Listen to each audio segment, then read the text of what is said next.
হুট করেই রুদ্র বলে ওঠে, আপু তুমি কিন্তু কাজটা মোটেও ঠিক করো নাই। রীতি আপু ভ্রু কুঁচকে বলে, আমি আবার কি করলাম? তুমি নিধিকে কেন বলছো রিয়াকে খালামণি রাখতে?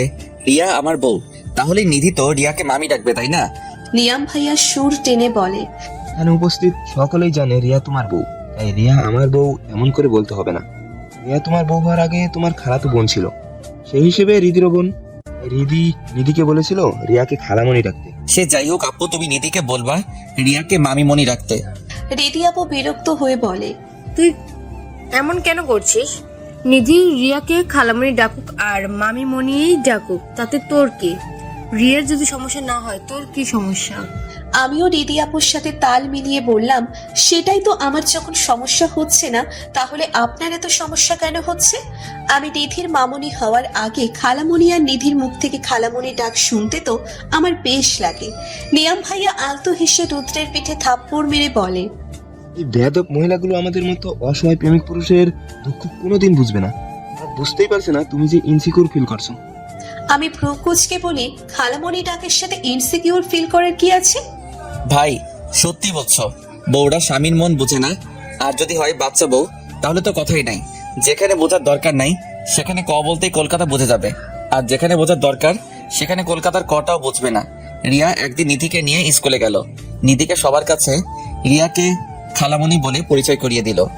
রিয়া যে বিবাহিত সেটা তো রিয়াকে দেখে মনে হয় না।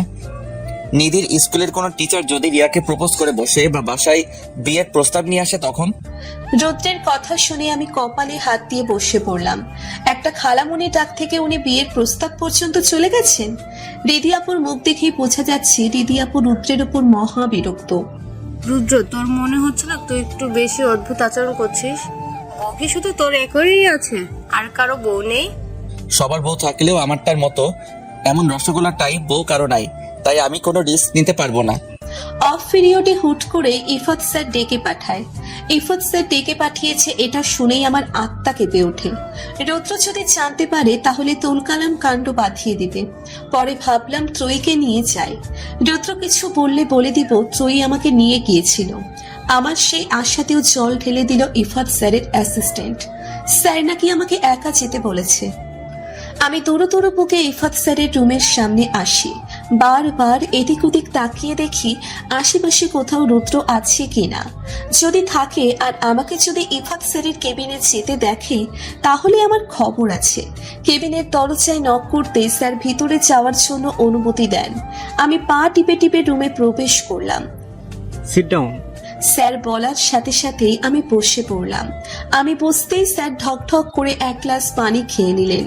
টিস্যু দিয়ে বারবার কপালে জমে থাকা বিন্দু বিন্দু ঘাম মুছছেন।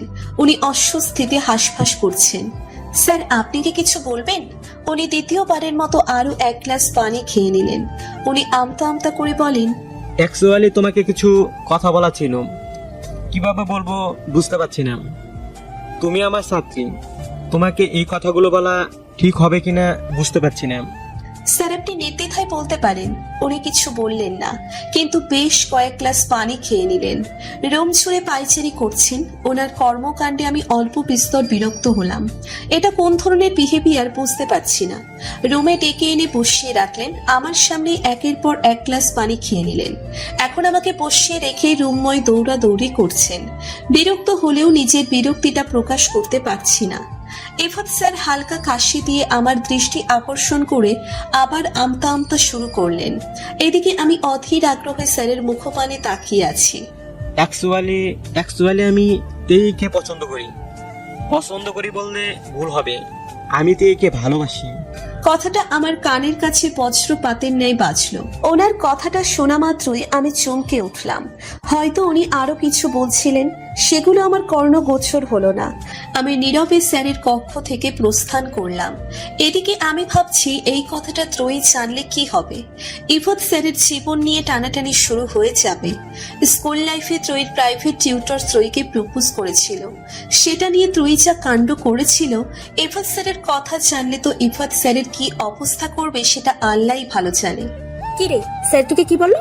এতক্ষণ ধরে তোরা কি বিষয় নিয়ে আলোচনা করলি? ত্রয়ী আমার কাঁধে হালকা ধাক্কা দিয়ে কথাটা বলল। ত্রয়ীর কথা পাত্তা না দিয়ে আমি হাঁটতে শুরু করলাম। কি রে, বলবি না? এই বেটাই তোরা প্রপোজ টপোজ করে ফেললি তো? আমার কি মনে হয় জানিস, এই বেয়াদব ডক্টর তোকে পছন্দ করে। যদি তোকে প্রপোজ করে তাহলে তুই ঠাস ঠাস করে দুটো থাপ্পড় মারবি। তুই যদি না পারিস তাহলে আমাকে বলবি, বুঝলি? ত্রয়ীর কথা শুনে আমি থেমে গেলাম। ত্রয়ী তো আর জানে না তার বেয়াদব ডক্টর আমাকে না তাকে পছন্দ করে, তাকেই প্রপোজ করার প্রিপারেশন নিচ্ছে। বাসায় আসতেই আমার পুরো গোষ্ঠীকে ড্রয়িং রুমে বসে থাকতে দেখে আমি চমকে উঠলাম। চমকা চমকি সাইডে রেখে সবার সাথে কুশল বিনিময় করলাম। তোমরা সবাই হুট করে একসাথে আমার শ্বশুর বাড়িতে হামলা করেছো, কাহিনী কি? ভাইয়া একটু ভাব নিয়ে বলল। কাহিনী কিছুই না, তোর বিয়ে ঠিক হয়েছে, তাই এই খানদানি ফকিরের দল খেতে আসছে। এর মাঝে আমার বিয়ে পাগল কাজিন বলে উঠল। আজকে অপমান করছো, কিছু বলবো না, বিশেষ ছাড় দিলাম। ছ্যাঁকা না খেয়েও ছ্যাঁকা খাওয়ার ফিলিংস হচ্ছে। আমাদের একবারও বিয়ে হয় না, সেখানে রিয়া আমাদের ছোট বোন হয়ে দুবার বিয়ে করে ফেলবে। সবার কথা শুনে আমার মাথায় আকাশ ভেঙে পড়ল। সবাই এসব কি বলছে? আমার আবার বিয়ে মানে কি? তোমরা এসব কি বলছো? আমার আবার বিয়ে, এসবের মানে কি? মামনি এসে বলে, রিয়া, তুই কলেজ থেকে এসেছিস, রুমে যা, একটু ফ্রেশ হয়ে অল্প কিছু খেয়ে নে। এদের কথা পাত্তা দিস না, বিয়ে হবে না, তোরা রুদ্রের রিসেপশন হবে। মানে কি এসবের? বিয়ের এতদিন পর রিসেপশন? তোমার ছেলের মাথা খারাপ হয়ে গেছে নাকি? আমি কিছুই জানি না বাবা, তোমাদের ব্যাপার তোমরাই বুঝো। সারা দিন উনি বাসায় ফিরলেন না, রাতের দিকে বাসায় ফিরলেন। তখন আমি বিছানায় বসে বসে পড়ছিলাম। উনি নিঃশব্দে রুমে প্রবেশ করলেন। উনি আমাকে কিছু বললেন না। উনি অ্যাপ্রনটা সোফার উপর রাখলেন, ড্রেসিং টেবিলের সামনে গিয়ে ঘড়িটা খুলে রাখলেন, সোফায় বসে পায়ের মোজাগুলো খুললেন। আমি নীরবে ওনার প্রতিটি পদক্ষেপ পর্যবেক্ষণ করলাম, কিন্তু ওনাকে কিছু বললাম না। উনি কাবার্ড থেকে টি শার্ট আর ট্রাউজার নিয়ে ওয়াশরুমে চলে গেলেন। মিনিট 5 পরেই উনি ওয়াশরুম থেকে বেরিয়ে এলেন। উনি ওয়াশরুম থেকে বের হতেই ওনার ফোনটা বেজে উঠল। উনি টাওয়ালটা গলায় ঝুলিয়ে ফোনটা হাতে তুলে নিলেন। ড্রেসিং টেবিলের সামনে দাঁড়িয়ে হাত দিয়ে চুল ঠিক করতে করতে ফোনে কথা বলছেন। আমি আস্তে করে বিছানা থেকে নেমে নিঃশব্দে ওনার ঠিক পেছনে গিয়ে দাঁড়ালাম। উনি ফোনে কথা বলা শেষ করে পিছনে ঘুরতেই চমকে উঠলেন। উনি হাতের ফোনটা পকেটে পুরে আমার দিকে তাকিয়ে ভ্রু নাচিয়ে বলেন, কি? এই প্রশ্নটা তো আমার করা উচিত। এসবের মানে কি? এখন রিসেপশন? আপনার মাথা কি খারাপ হয়ে গেছে? আমার মাথা একদম ঠিক আছে। আমাদের বিয়ের কোনো অনুষ্ঠান হয়নি, ঘরোয়াভাবে আমাদের বিয়ে হয়েছিল। এই রিসেপশন পার্টির মাধ্যমে আমি সবাইকে আমাদের বিয়ের ব্যাপারটা জানাবো। সবাই জানবে আমি আর তুমি হাজবেন্ড ওয়াইফ। এটা হয় না। কেন হয় না? কলেজের সবাই জানে আমি অবিবাহিত। এখন জানবে তুমি বিবাহিত। সবাই ভাবে আমি মিথ্যেবাদী। ভাববে না, আমরা আমাদের ব্যক্তিগত কারণে আমাদের বিয়ের ব্যাপারটা সবার আড়ালে রেখেছি। কেন রেখেছি এটা নিশ্চয়ই কেউ জানতে চাইবে না। এটা সম্পূর্ণই আমাদের পার্সোনাল ম্যাটার। কিন্তু হুশ, আর কোনো কথা নয়। হুট করে ব্যালকনি দিয়ে দমকা হাওয়া আসতে লাগলো। বাইরে প্রচন্ড বাতাস বইছে, ঝড় আসার পূর্ব লক্ষণ। উনি দ্রুত গেলেন ব্যালকনির দরজা লাগানোর জন্য। উনি ব্যালকনির দরজাটা লাগিয়ে আমার দিকে এগিয়ে আসতে নিলেই কারেন্ট চলে গেল। রুম জুড়ে ঘুটঘুটে অন্ধকার, কেউ কাউকে দেখতে পাচ্ছি না। বাতাসে জানালার পর্দাগুলো উঠছে। উনি ওনার ফোন বের করে ফ্ল্যাশ অন করলেন। উনি জানালাগুলো বন্ধ করে দিলেন। আজকে দুপুরে জেনারেটর নষ্ট হয়ে গেছে। উনি জানালাগুলো বন্ধ করে দিয়ে আমার দিকে এগিয়ে আসলেন। বাতাসের বেগ কমে গেছে, বৃষ্টি পড়া শুরু হয়ে গেছে। বৃষ্টি পড়ার শব্দ আমি স্পষ্ট শুনতে পাচ্ছি। ঘড়ির কাঁটা 12টার ঘরে পা দিতেই উনি ফোনের ফ্ল্যাশ অফ করে দিলেন। প্রায় সাথে সাথে ঠাস ঠোস বেলুন ফাটানোর শব্দ কানে এলো। হুট করে বেলুন ফাটানোর শব্দে আমি ভয় পেয়ে গেলাম। সাথে কিছু কণ্ঠস্বর কানে ভেসে আসলো। Happy birthday, happy birthday dear Riya. চারিদিকে আলোয় আলোকিত হয়ে উঠল। আমাকে ঘিরে দাঁড়িয়ে আছে সবাই, সবার হাতে রং বেরঙের বেলুন।